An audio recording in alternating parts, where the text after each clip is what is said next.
ഈ പാർട്ടിക്ക് യോജിക്കാത്ത പെരുമാറ്റം, പാർട്ടിയെ പറ്റി അറിയാത്തവർ പാർട്ടി വക്താക്കളായി വന്നിട്ട് ഓരോരോ കാര്യങ്ങൾ കാണിച്ചു കൊടുക്കുന്നത്, ബ്രാഞ്ചിൽ പോലും പ്രവർത്തിക്കാൻ കഴിയാത്ത സ്ഥിതി. ആ സ്ഥിതിയിൽ ഞാൻ പാർട്ടി മെമ്പർഷിപ്പിൽ ഒഴിവായി. 2-3 ആഴ്ച പുതുക്കി പാർട്ടി മെമ്പറല്ല, അത്ര ഞാൻ സ്വതന്ത്രമായി ഈ അനുഭവത്തിന്റെ അടിസ്ഥാനത്തിൽ ഈ മണ്ഡലത്തിൽ മത്സരിക്കാൻ ഉദ്ദേശിക്കുന്നു. ആ കാര്യം അറിയാം. സ്പോർട്സിലൊന്നും ഞാൻ പ്രാവീണ്യം തെളിയിച്ചിട്ടില്ല. ഇതിലൊക്കെ വിജയിച്ചതുകൊണ്ട് പ്രദേശത്തുള്ള പാർട്ടി സഹകൾ, പ്രാദേശിക സഹകൾ എന്നെ പാർട്ടിയിലങ്ങ് ചേർന്നു. 18 വയസ്സായാലേ ചേരാൻ പറ്റുമോ, പക്ഷെ ഭരണഘടന. പക്ഷെ എൻ്റെ 15 വയസ്സായപ്പോഴേ ചേർത്തു. വേറൊരു പാർട്ടിയിൽ പോകാതിരിക്കാൻ പിന്നെ ചെയ്തായിരിക്കും.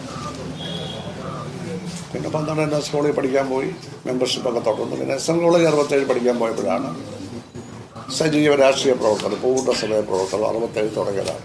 കഴിഞ്ഞാണ് അടുത്തത് 7ാം പാർട്ടി കോൺഗ്രസ് മുതലാണ് CPM പാർട്ടി കോൺഗ്രസ് ഉള്ളത്. 7 വരെയുള്ള 6 ചേർക്കുന്നുണ്ട്. ആ 7 മുതൽ 24 വരെയുള്ള ഈ കാലത്ത് 15 പാർട്ടി കോൺഗ്രസിനും ഡെലിഗേറ്റ് ആയിരുന്നു. അതിൽ 12 പാർട്ടി കോൺഗ്രസിനും കേരളത്തിന് വേണ്ടി സംസാരിച്ചത് ഞാനാണ്. അദ്ദേഹം സ്വതന്ത്ര സ്ഥാനാർത്ഥിയായിട്ട് മത്സരിക്കുമെന്ന് പ്രഖ്യാപിച്ചിട്ടുണ്ടെന്ന് നിങ്ങൾ പറഞ്ഞ് ഞാൻ മനസ്സിലാക്കുകയാണ്. അങ്ങനെ അദ്ദേഹം പ്രഖ്യാപിച്ചിട്ടുണ്ടെങ്കിൽ അത് വളരെ ദുഃഖകരമാണ് എന്നാണ് അതിനെക്കുറിച്ച് പറയാനുള്ളത്. മറ്റു കാര്യങ്ങൾ പാർട്ടി ആലോചിച്ചതിന് ശേഷം പാർട്ടി എന്നുള്ള നിലയിൽ പ്രതികരിക്കും. പിന്തിരിപ്പിക്കാനുള്ള ശ്രമം പിന്നെ ഞാനും കഴിഞ്ഞ ദിവസം അദ്ദേഹത്തോട് ദീർഘമായിട്ട് സംസാരിച്ചതാണ്, ഫോണിൽ സംസാരിച്ചതാണ്. പാർട്ടി അദ്ദേഹത്തെ ഒരിക്കലും അധിക്ഷേപിക്കുകയില്ല. പാർട്ടിയുടെ ഒരു സ്വത്താണല്ലോ അദ്ദേഹം. ഓഫീസിന് മുൻപിലാണ് വർഗവഞ്ചകന് മാപ്പില്ല എന്ന പദത്തിലൂടെയാണ് പ്രതികരണം. CPM നേതാക്കൾ തെരുവിലേക്ക് ഇറങ്ങി തന്നെ സുധാകരനെതിരെ കർശനമായിട്ടുള്ള വാക്കുകൾ ഉന്നയിച്ചുകൊണ്ട് ഇപ്പോൾ വരികയാണ്.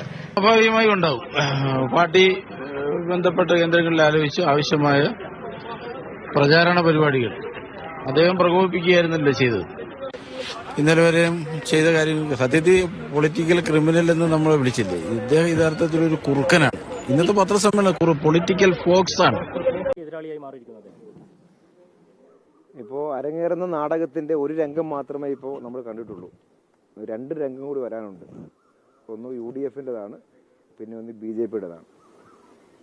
ഇപ്പോൾ പൊട്ടിപ്പുറപ്പെട്ടൊരു കാര്യമല്ല, വളരെയേറെ ആലോചിച്ച് പ്ലാൻ ചെയ്ത ഒരു കാര്യമാണ് നടന്നുകൊണ്ടിരിക്കുന്നത്. ആ 2 രംഗം കൂടി അവതരിച്ചതിന് ശേഷം ഞാൻ പറയുന്നതായിരിക്കും ഭംഗിയെന്നാണ് എനിക്ക് തോന്നുന്നൊരു കാര്യം. പിന്നെ അയാൾക്ക് ഇനി എന്താ വേണ്ടത്? 2 തവണ മന്ത്രിയായില്ലേ, ചോദിക്കുകയാണ്. ഉത്തരവാദിത്തപ്പെട്ട സ്ഥാനങ്ങളിൽ ഇരിക്കുന്നവർ ചോദിക്കുകയാണ്. അയാൾ MLA ആയില്ലേ, ഇനി അയാൾക്ക് എന്താ വേണ്ടത്?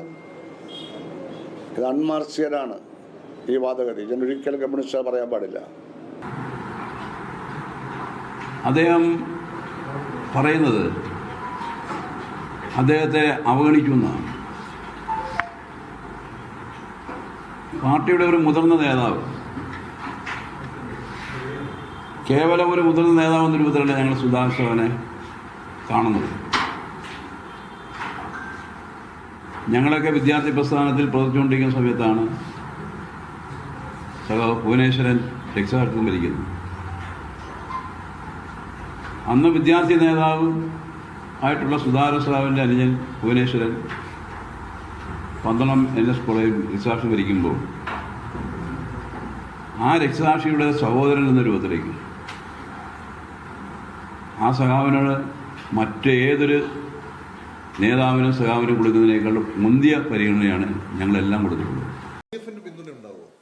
UDF പിന്തുണ നൽകണമോ വേണ്ടോ എന്നതിനെക്കുറിച്ച് ഞങ്ങൾ കൂട്ടായി ആലോചിക്കും. ഞങ്ങളുടെ മുതിർന്ന നേതാക്കന്മാരുണ്ട്, കൂട്ടായി ആലോചിച്ചുകൊണ്ട് അതിനൊരു പരിഹാര മാർഗം ഉണ്ടാകുന്നത്.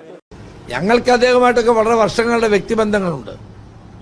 വ്യത്യസ്തമായ രാഷ്ട്രീയ പാർട്ടികളാണെങ്കിലും ആ വ്യക്തിബന്ധം കാത്തു സൂക്ഷിക്കുമായിരുന്നു. സുധാകരൻ മത്സരിക്കുകയോ മത്സരിക്കാതിരിക്കുകയോ ചെയ്യേണ്ടത് അയാളുടെ വ്യക്തിപരമായ അഭിപ്രായമാണ്. എത്രയോ പേര് വലിയ ബന്ധമുള്ളവർ ഈ പാർട്ടിയിൽ നിന്ന് വിട്ടുപോയില്ലേ. ഇതിൽ നിന്ന് വിട്ടുപോയാൽ പോകാം. അതൊന്നും ഒരു കുഴപ്പമില്ലെന്ന്. അവിടെ എന്താ വരാൻ, അതൊക്കെ പാർട്ടി നേരിടും. അത് പറഞ്ഞ മണി നമ്മുടെ ഇടുക്കിയിലെ ഷൂ. ഞാൻ ചോദിച്ചോട്ടെ, അങ്ങക്ക് എന്തിൻ്റെ സുഖമാണ്? ഈ ആലപ്പുഴയിലെ ഒരു കാര്യത്തിൽ അവിടെ ഇരുന്ന് വർത്താനം പറയട്ടെ, എന്ത് കാര്യത്തിലാണ്? ഇവരെന്തിനാ ഞാൻ അഭിപ്രായം പറയുന്നത്? ഇവരെ ആര് ചുമതലപ്പെടുത്തി?